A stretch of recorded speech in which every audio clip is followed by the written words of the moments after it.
ने इस फिल्म में काम करने से मना कर दिया था क्योंकि उन्हें डर था अपनी मौत का। क्या थी पूरी कहानी बताएंगे आपको बस कुछ ही पलों में। तब तक आप ये गाना सुन लीजिए। कभी यार कभी पार लगाती रे नजर। शमशाद बेगम का ये गाना सिर्फ एक गाना भर नहीं है, ये ऐलान था इस बात का कि संगीतकार ओ.पी. नैयर अब बड़े बड़े संगीतकारों की छुट्टी कर सकते हैं और गुरुदत्त जैसा कलाकार भी उन पर किसी तरह का कोई सवाल नहीं उठा सकता। आर पार में मोहम्मद रफ़ी ने भी गुरुदत्त के लिए कमाल किया एक बार हमने भी प्यार, कुछ भी नहीं अपना है, कुछ भी नहीं अपना है, शिकायत कर लो। आर पार के बाद अगस्त 1956 में आई थी CID। आंखों ही आंखों में इशारा हो गया, बैठे बैठे जीने का। इस फिल्म के गानों ने तो ओ.पी. नैयर को फिल्मी दुनिया का बॉस बना दिया था। बॉस बनते ही ओ.पी. नैयर ने गुरुदत्त से नाता तोड़ लिया क्योंकि अब वो मामूली रकम पर फिल्मों में संगीत देने को तैयार नहीं थे।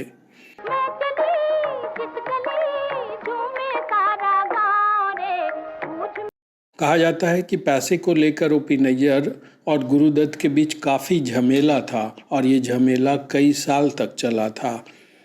ओ.पी. नैयर ने बताया था कि 1954 में आई आर पार के बाद 1955 में गुरुदत्त की फिल्म मिस्टर एंड मिसेज 55 करने को वो इसलिए तैयार हो गए थे क्योंकि उन्हें आर पार का बकाया वसूलना था। चल दिए भंडा नवाज, छेड़ कर मेरे दिल का था। आर पार के लिए ओ.पी. नैयर को उनकी फीस के पूरे पैसे नहीं मिले थे।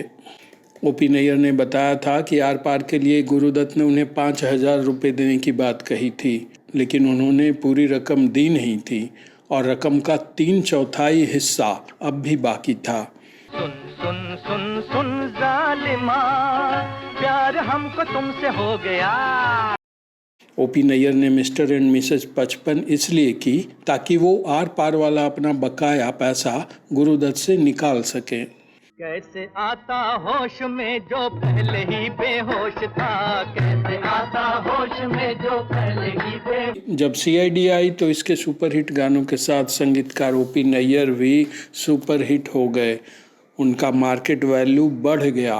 इस दिलरुबा का नजारा हो गया। आँखों ही नतीजा ये हुआ कि CID के बाद ओ.पी. नैयर ने कम फीस पर गुरुदत्त के लिए काम करने से मना कर दिया।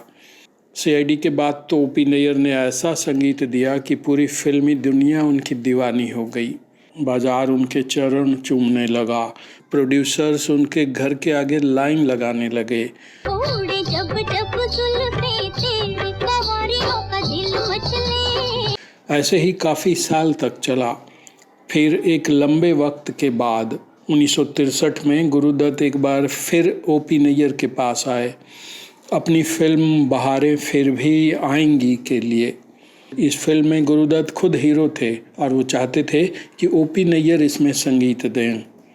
ओ.पी. नैयर ने कभी खुद बताया था कि 1964 के आखिर में जब गुरुदत्त उनके पास आए तो उन्होंने गुरुदत्त से बहारें फिर भी आएंगी में संगीत देने के लिए 75,000 रुपये की डिमांड की। ओ.पी. नैयर को मालूम था कि गुरुदत्त उनके पास इसलिए आए हैं क्योंकि संगीतकार S.D. बर्मन ने बहारें फिर भी आएंगी के लिए जो टाइटल सॉन्ग बनाया था वो गुरुदत्त को पसंद नहीं आया था। यही वजह है कि गुरुदत्त S.D. बर्मन को छोड़ ओ.पी. नैयर के पास आए थे। बाद में S.D. बर्मन ने यही धुन फिल्म ज्वेल थीफ में देवानंद के लिए ये दिल न होता बेचारा में इस्तेमाल किया था।